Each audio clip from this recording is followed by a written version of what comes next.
Bonjour et bienvenue dans le module 2 de cette formation Easy ECG.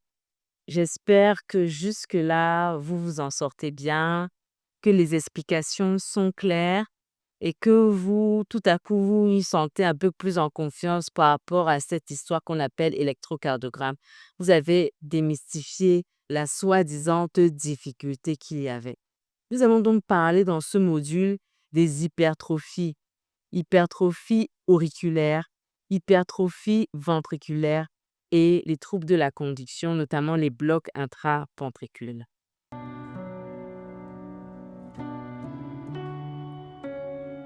Alors pour cette session spéciale, nous allons donc nous attarder surtout sur les hypertrophies.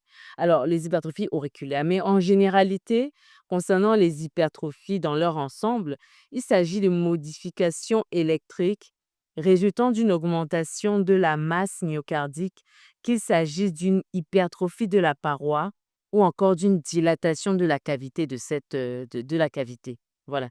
Donc soit on est dans le cas d'une hypertrophie de la paroi de la cavité, ou bien une dilatation de cette cavité, ou encore les 2 phénomènes associés. Dans ce cas, on parlerait d'hypertrophie-dilatation.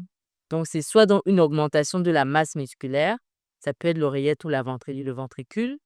Le seul livre existant qui vous parle de la prise en charge de l'hypertension artérielle sur le sujet noir africain, selon les recommandations africaines et internationales, des notions fondamentales aux avancées les plus récentes. 15 000 francs CFA en Afrique de l'Ouest et centrale, 30 € en Occident. Livraison rapide, disponible partout dans le monde en français et anglais. Indispensable pour les étudiants en médecine de la première à l'année de thèse.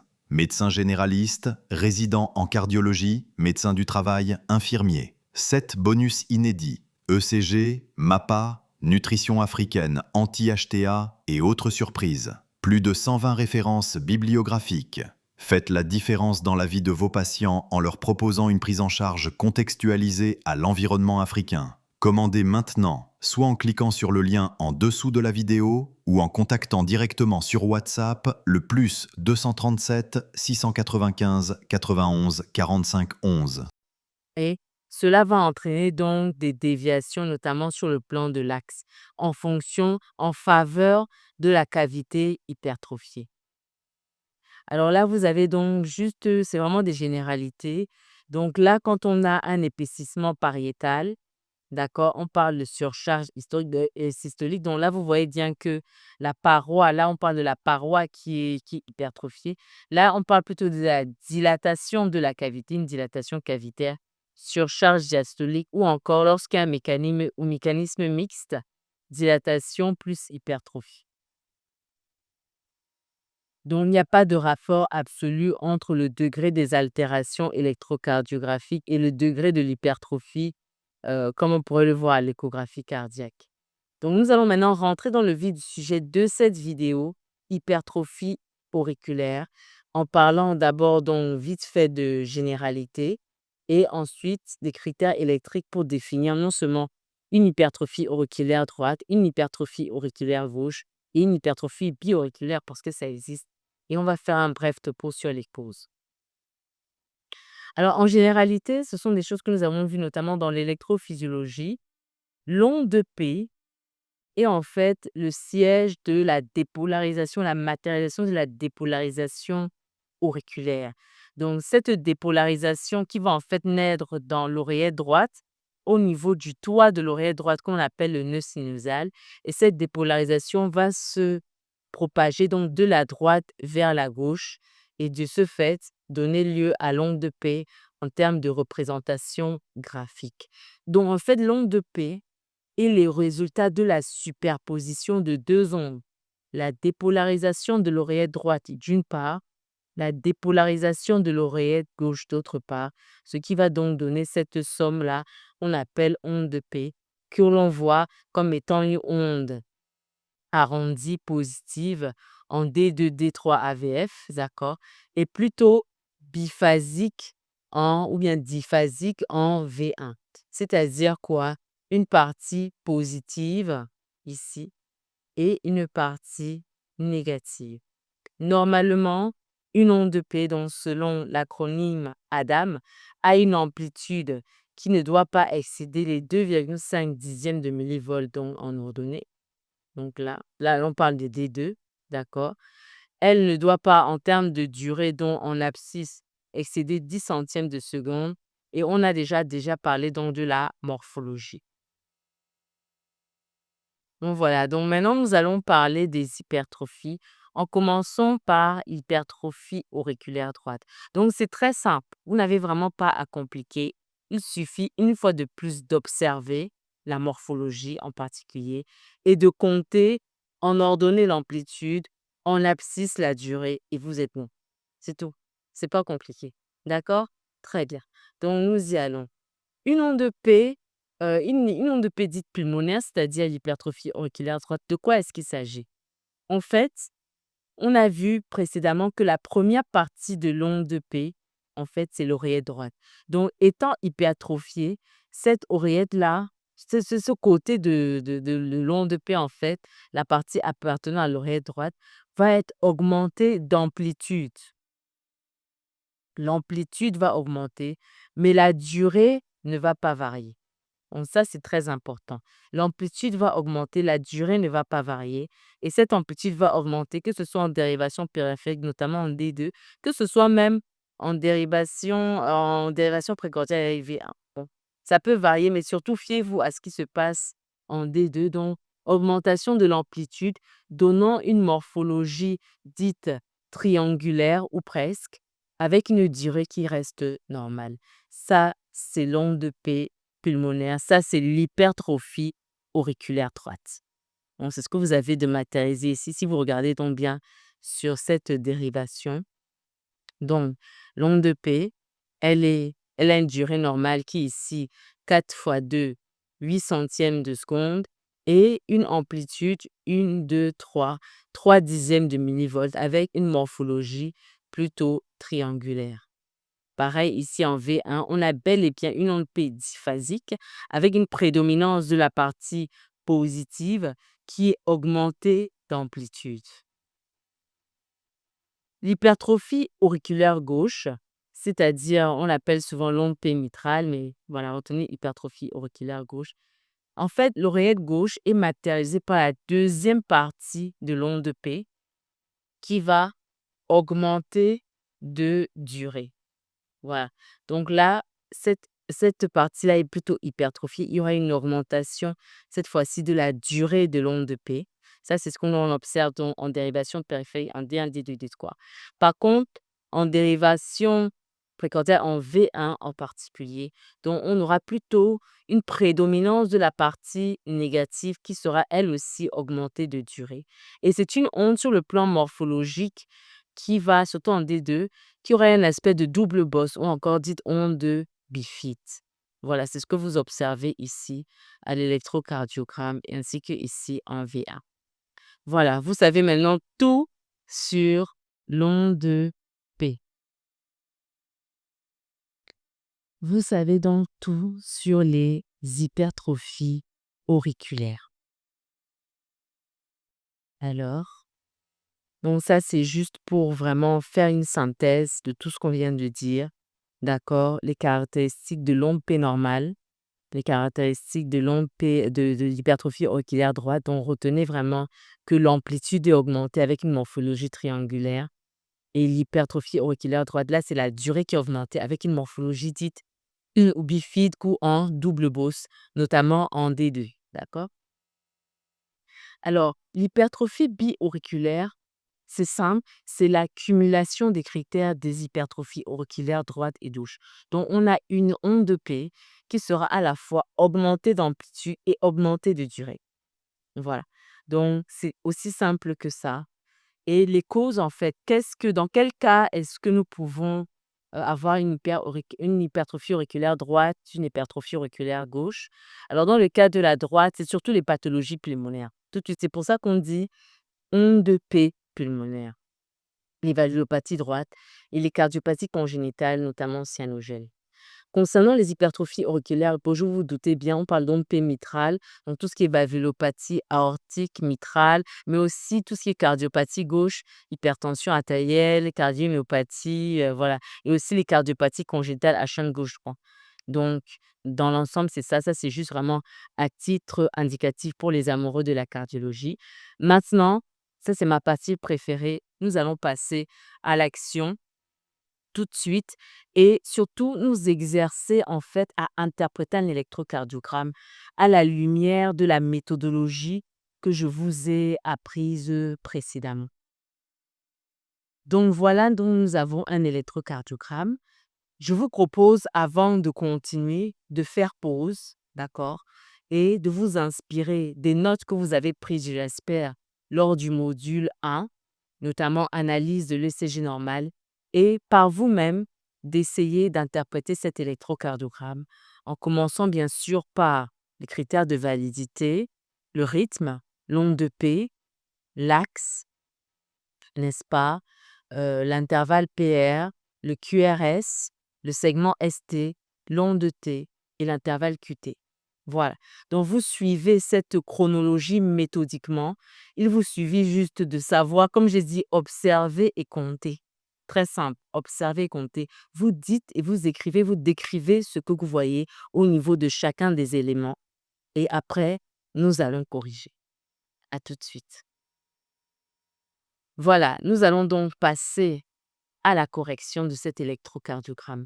Premièrement, donc, on vous donne un ECG. La première des choses à vérifier, c'est les critères de validité. Voilà. Donc, ça doit être quelque chose d'automatique.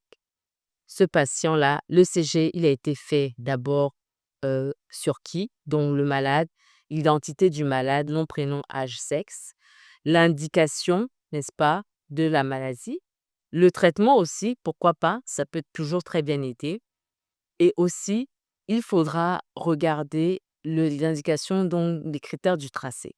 La date, l'heure, très important. L'étalonnage qui est matérialisé, on l'a vu parce qu'on appelle l'unité d'Ashman, n'est-ce pas, qui est ce signe-là qui est situé généralement à ce niveau, en espèce de, comme ça, là, en forme de rectangle un peu ouvert sur le côté, sur le bas. D'accord? Il faudra vérifier donc la vitesse de déroulement du tracé qui doit être mentionnée quelque part, 25 millimètres par seconde, et vérifier les critères mathématiques, se rassurer que la somme du QRS en D1 plus le QRS en D3 est bien égale à l'amplitude du QRS en D2. Donc ça, c'est la première chose à faire. De toute évidence, les critères de validité ne sont pas du tout remplis ici. D'accord? Mais néanmoins, en supposant que ces critères soient validés, nous allons donc continuer notre étude et en commençant par le rythme. Est-ce que nous avons un rythme sinusal? Est-ce qu'il est régulier? Et quelle en est la fréquence? Très important. Alors, premièrement, est-ce que c'est un rythme sinusal? Comment faire? Nous allons regarder notamment dans la dérivation D2, mais aussi toutes les autres, n'est-ce pas? Et voir est-ce que chaque complexe QRS est précédé du nom de P. Alors, on voit ici QRS précédé de P, QRS précédé de P, QRS précédé de P. OK. Cela est uniforme sur toutes les dérivations puisque l'enregistrement est synchrone. Donc, premier critère validé. OK. Deuxième critère, est-ce que l'onde de P est positive en D2, D3, OK, AVF, et est-ce qu'elle est négative en AVR? AVR est ici, voilà. Oui, nous pouvons le dire de manière, voilà, c'est clair, c'est factuel, il n'y a pas d'hésitation à avoir. Troisième critère à vérifier, est-ce que l'intervalle PR est supérieur ou égal à 12 centièmes de seconde? Très simple, je vais calculer avec vous. On calcule alors une, dont l'intervalle PR, je rappelle, début de l'onde de P jusqu'au début du QRS. Donc, on va compter 1, 2, 3, 4, 5. On va s'arrêter à 4 parce qu'on a une mini onde de Q, donc 4. 4 fois 4, ça fait 16 centièmes de seconde. Parfait. Nous sommes bel et bien en face d'un rythme sinusal après avoir vérifié les différents critères. Ensuite, est-ce que c'est un rythme qui est régulier? Oui. Pourquoi? Parce que les ondes de R sont équidistantes les unes des autres. C'est le même écart qu'on observe entre les différentes ondes R. On pourrait faire pareil avec les ondes de S. Cela revient strictement au même. La fréquence cardiaque, maintenant, comment la calculer? On a le choix. Soit on prend les grands carreaux, en 1, 2, 3, 4, et la somme des tout petits, là, ça fait un carreau. Donc 5 petits, 5 grands carreaux. On fait 300 divisé par 5 et on a tout de suite 60 battements par minute. Ou bien on prend carrément les tout petits carreaux et on fait 1500 divisé par le nombre de petits carreaux et on tombera sur 60 battements par minute. Donc jusque-là, je pense que tout va bien. Maintenant, après ça, nous allons passer à l'axe du QRS. L'axe, nous l'avons vu que avec les mitriaxes de Bailey, on peut avoir soit un axe normal, soit un axe droit, soit un axe gauche, soit un axe indéterminé. Et pour cela, il faut regarder D1 et AVF.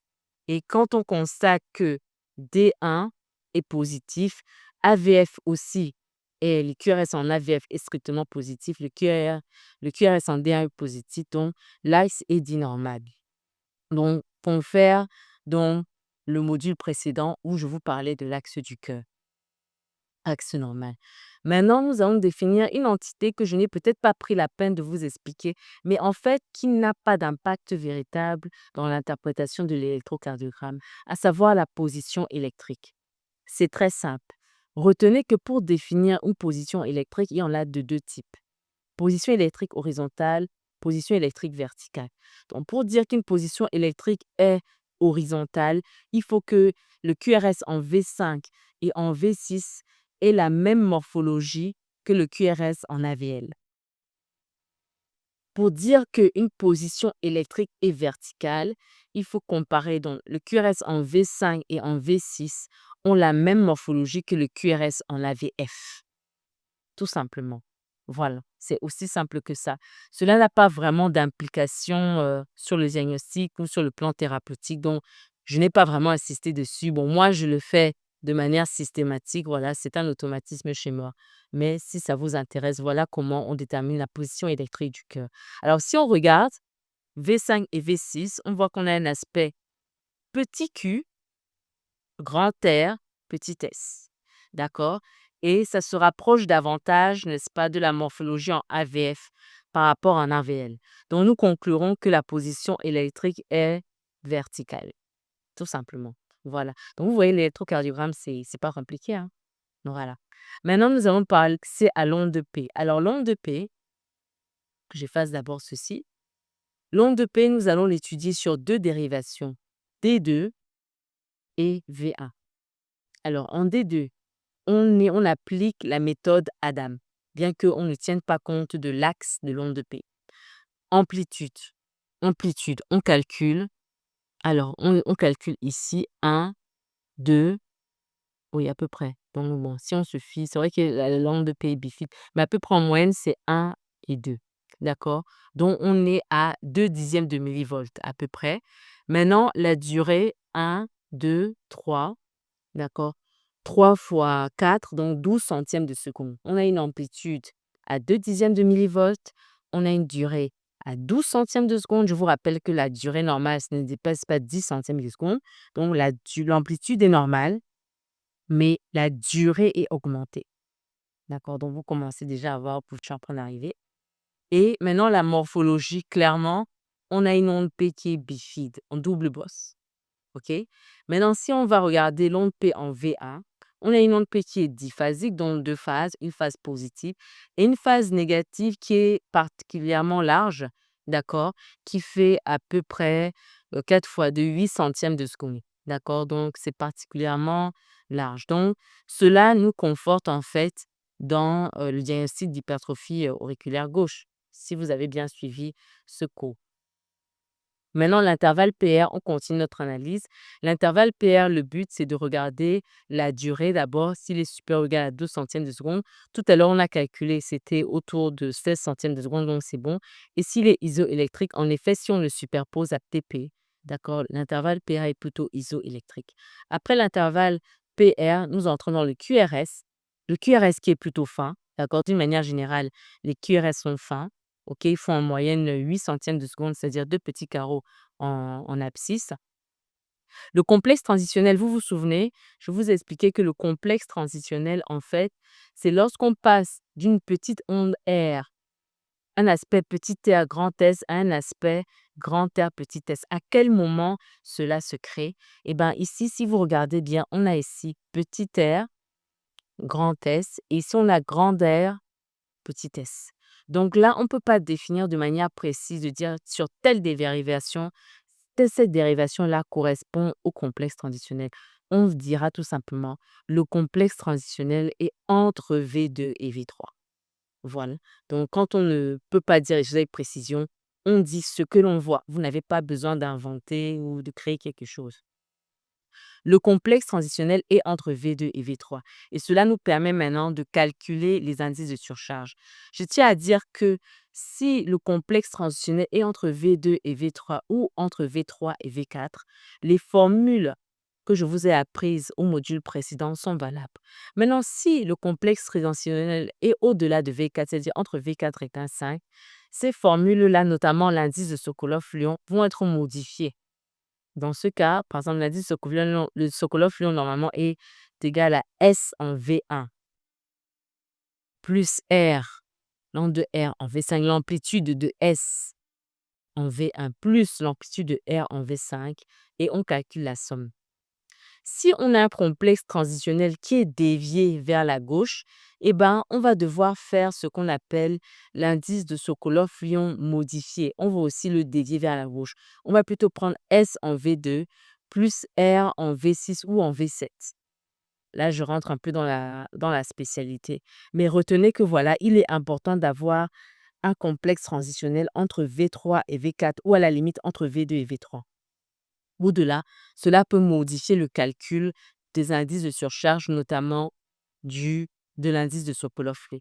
Ça, c'était une parenthèse. Donc, maintenant, j'ai calculé pour vous déjà les différents indices qui sont normaux. On a un indice de Sokolov-Lyon à 29 mm, donc inférieur à 35. On a un Cornell qui est inférieur à 20 ou à 28, peu importe, enfin, si c'est un homme ou une femme.